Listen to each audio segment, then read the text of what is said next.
नगर के एक स्थानीय होटल में हर्षोल्लास के साथ पत्रकारिता दिवस का आयोजन किया गया, जिसमें मुख्य अतिथि के तौर पर केंद्रीय सड़क व परिवहन राज्य मंत्री जनरल वीके सिंह एवं कानून एवं न्याय राज्य मंत्री प्रोफेसर एसपी सिंह बघेल मौजूद रहे। पत्रकारिता दिवस का शुभारंभ मां सरस्वती के सामने दीप प्रज्वलित कर किया गया।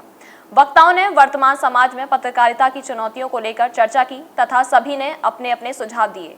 वर्तमान समय में किस प्रकार से चुनौतियों का सामना करते हुए पत्रकारिता के साथ न्याय किया जा सकता है।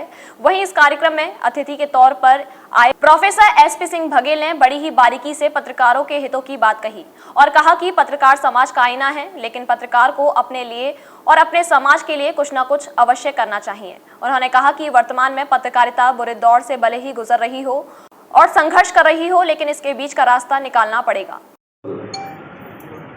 देवी एवं सज्जनों, मेरा सौभाग्य है कि समाज की प्रिविलेज लोग जो विशेष अधिकार प्राप्त हैं, जिनकी बुद्धिजीवियों में गिनती है, जो डेमोक्रेसी का तीसरा खंभा है, उनके इस सम्मेलन में मुझे आने का मौका मिला। आयोजक को बधाई देना चाहूँगा कि आपने हिंदी पत्रकारिता दिवस मनाया। संभवतः 196 साल हो गए।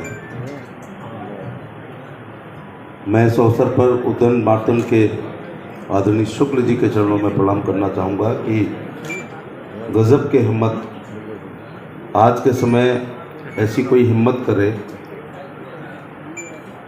कोई भी वीरता का चक्र दे देना चाहिए। ब्रिटानिया हुकूमत थी, रानी का राज था,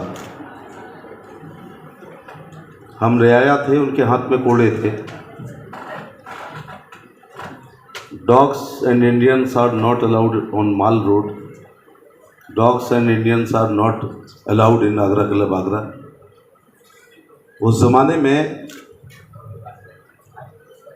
एक व्यक्ति ने हिंदी का अखबार लिखाया, हमारे सबके लिए बहुत ही पूजनीय डॉक्टर अवधेश स्वामी जी महाराज। कार्यक्रम के मुख्य अतिथि, जिनके साथ मुझे मंत्रिपरिषद में रहने का अवसर मिला है, देश को जिन पर गर्व है, और मुझे लगता है कि जीत का भी ज़्यादा बड़ा रिकॉर्ड आप ही बनाते हैं। एक और समानता है कि जिस राजबब्बर ने मुझे हराया, उनको इन्होंने हराया।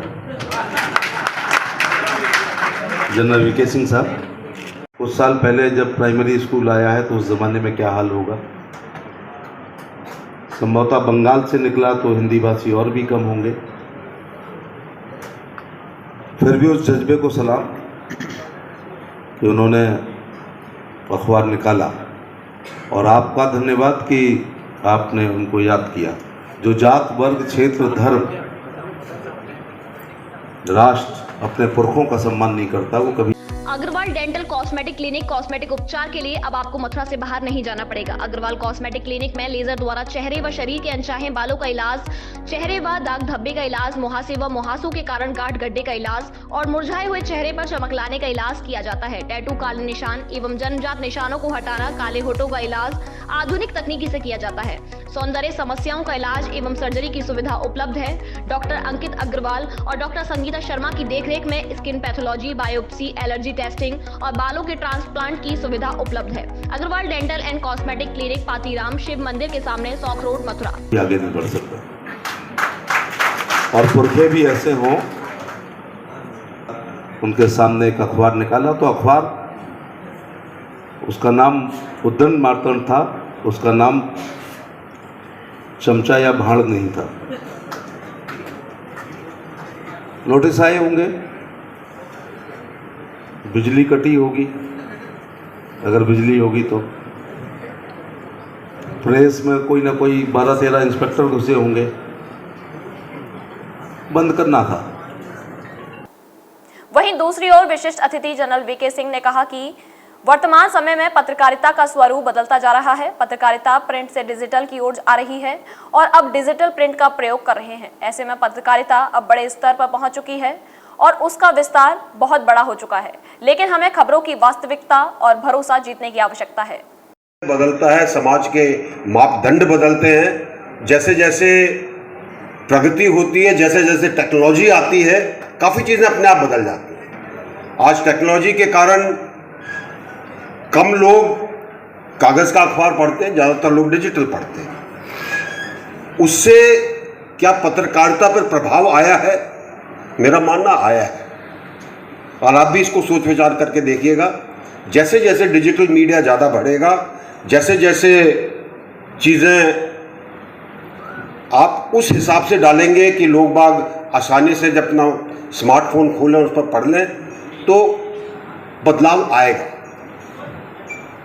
ये बदलाव अच्छा है या बुरा है, इसका आकलन आपने करना है। मैं एक सामान्य नागरिक की तरह शायद इसके बारे में कुछ बाद में बोलूं।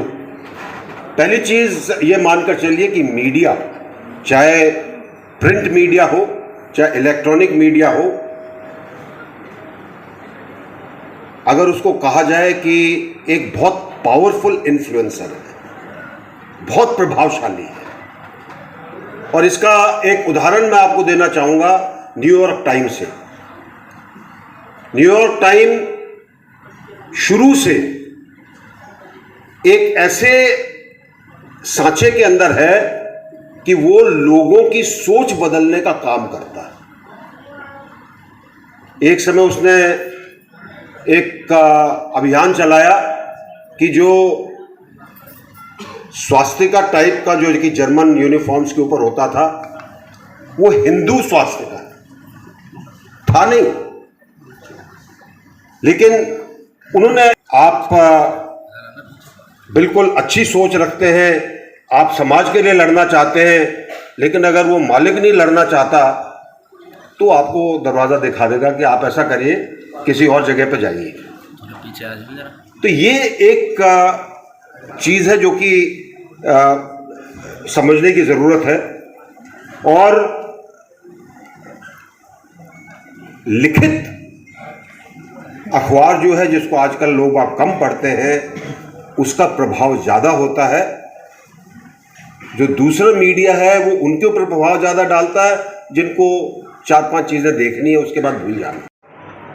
एक चीज़ है जो मोबाइल फोटोग्राफी होती है, छायाकार, सभी छायाकार बन गए, उसमें एक चीज़ की दिक्कत हो गई है, भरोसे नाम की चीज़ ख़त्म हो गई है। क्यों? मेरे ही मोबाइल से फ़ोटो खींचनी चाहिए, जिसको हम दे देंगे उसको कहेंगे भाई 3-4 ले लियो, पता नहीं तेरे ऊपर भी भरोसा नहीं है, ख़राब आएगा। तो ये भरोसा गायब हो जाता है। बहुत सारी चीज़ें बघेल साहब ने कही, बहुत ऐसी हैं कि बहुत गहरी चीज़ें थी, और मुझे पता है कि पत्रकार गहराई को बहुत पहचानते हैं। शायद उन सब चीज़ों को उन्होंने मन में भी लिया होगा।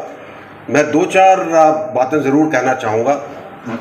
एक जो कि उन्होंने भी जिक्र किया, एक जिसका फिल्मों में जिसको दर्शाया जाता था, एक आइडियल पत्रकार, झोले वाला, फटे कुर्ते वाला, चप्पल भी टूटी टूटी होती थी, और उसका चरित्र क्या था, वो समाज की कुरीतियों के खिलाफ लड़ता था। हमारे साथ जुड़े रहने के लिए न्यू न्यूज के YouTube चैनल को सब्सक्राइब कीजिए, साथ ही बेल आइकन को दबाइए न्यू न्यूज की खबरें सबसे पहले देखने के लिए।